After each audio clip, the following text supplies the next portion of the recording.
Alright, so this tutorial is the first of 3 lessons on the kinetic theory of gases.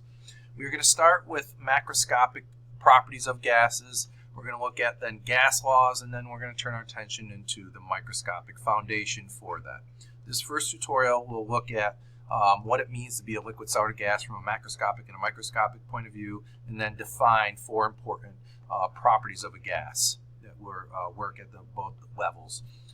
Then after that, we will develop the gas laws from a conceptual standpoint.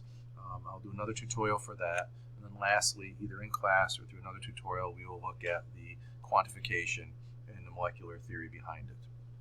Okay, so let's start with what it means to be a liquid, solid, or gas again.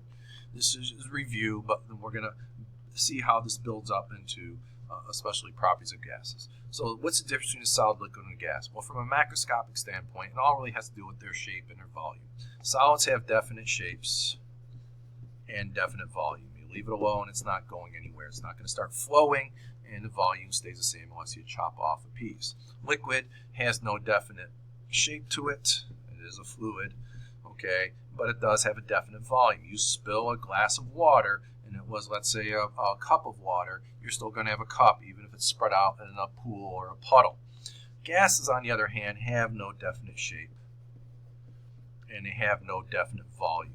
The latter part is not as obvious, but if you take a container full of gas, let's say perfume, and you spill it through diffusion, it will eventually fill up the entire room. So it takes on whatever shape the container has. So from a microscopic standpoint, this is not hard to understand. We know that in solids, molecules are held together by bonds, right? And they vibrate in crystal lattices.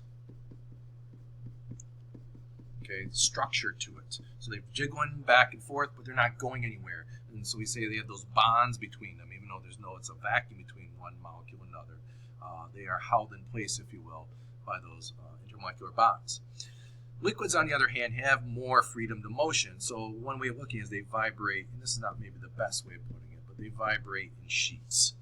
Okay, so they vibrate along, they're kind of held in place along a plane, but different planes will slide across one another, and there's where your fluidity develops. But it's not complete freedom of motion. So if you want complete freedom of motion, you input more and more energy, you break apart the bonds, you make them weaker, and then when you get in the phase change of a gas, you have essentially no intermolecular forces. And you have complete freedom of motion. And because of that complete freedom of motion, you don't have a definite shape. So where the gas is all depends on what container, if you will, you're talking about. Okay? So with that in mind, we want to look at different macroscopic properties of a gas that just make sense to measure. If I have a gas, what is the easiest thing to measure about them? And turns out there's 4 key measurements. So we're going to look at them from both the small and the large. So let's start with the ones, we're familiar with all these. So one is temperature. So it makes sense to talk about the temperature of a gas, a very, very important property.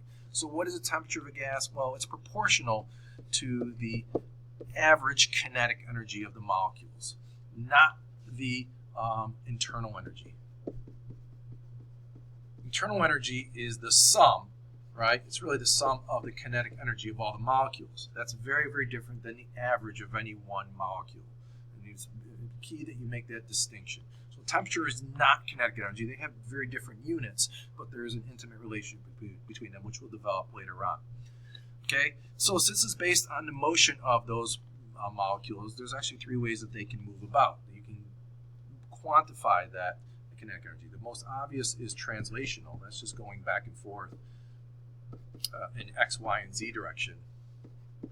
Okay, so we'll focus on that. But you gotta also recognize, if you do a complete understanding, there's rotational. If you think of what's the word I want? A molecule made up of 2 parts. A diatomic molecule, sorry.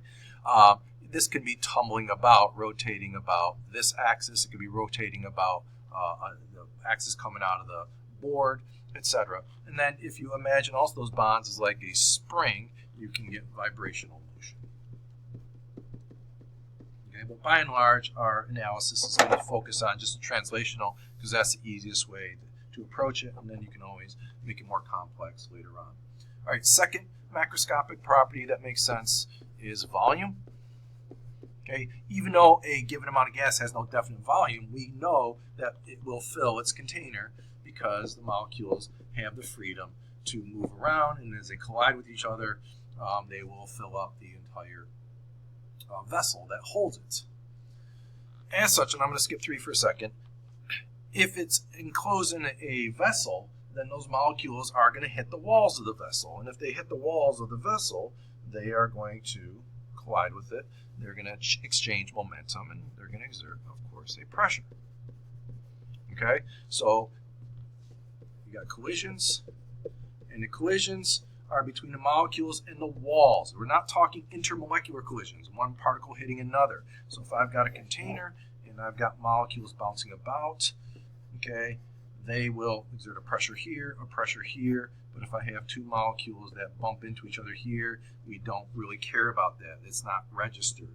There will be an exchange of kinetic energy and change the average kinetic energy of each, they'll change the energy of each other, but they won't change the overall kinetic energy. That's an important distinction to make. All right, so the last quantity we want to talk about is simply the amount.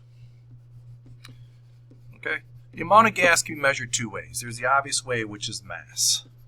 But the other way that we're going to focus on here is the amount in terms of literally amount, and that's measured in moles. And moles is a fundamental unit of physics, okay? Just like masses. So moles is kind of like a count of it.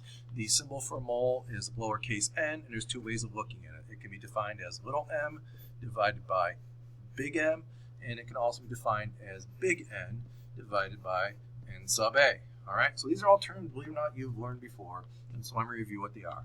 All right, little m is mass, so I'm not going to write that down. Big M is molecular mass, or I want to say molar mass. I think they're the same thing. Okay, so molecular mass is like grams per mole. Very often we might have to do kilograms per mole. All right, so if I have, let's say, helium is really H, we'll assume it's H4, so that would be M is 4 grams per mole. All right, we'll see what that comes in later. So it's basically the amount of moles is if I have 8 grams of helium, all right, the amount of moles I have is 8 grams divided by 4 grams per mole, which is obviously 2 moles. Okay, so that's pretty straightforward. Another way to look at it is the number of particles. So N is the number of molecules or atoms in question, and Na is a special amount. That's Avogadro's constant. Okay, and Avogadro's constant, Avogadro's number, is fairly familiar to us, but if you've forgotten, and I might have this part, I think it's 6.02, I'm not sure about the 2 part, times 10 to the 23 particles. Okay, so if you have 1 mole of gas, doesn't matter what the gas is, you have exactly that number. All right, so if I go, how many atoms are in 8 grams of helium? Well, I've already done 1/2 of it. I figured out that I have 2 moles, and so now I can say N equals N over Na, therefore N equals 2 moles times 6.02 times 10 to the 23, and you get the idea of what that answer is. All right, I'll let you fill that in. So that's a trivial type of problem, but it's something you have to be able to do to lead to more complex problems along the way. So don't just gloss over this. Make sure you understand each part. If you don't, certainly come in with questions. All right, so that wraps up our first part. What are the macroscopic definitions or properties of a gas, and where does a gas fit in with liquids and solids in terms of molecular structure?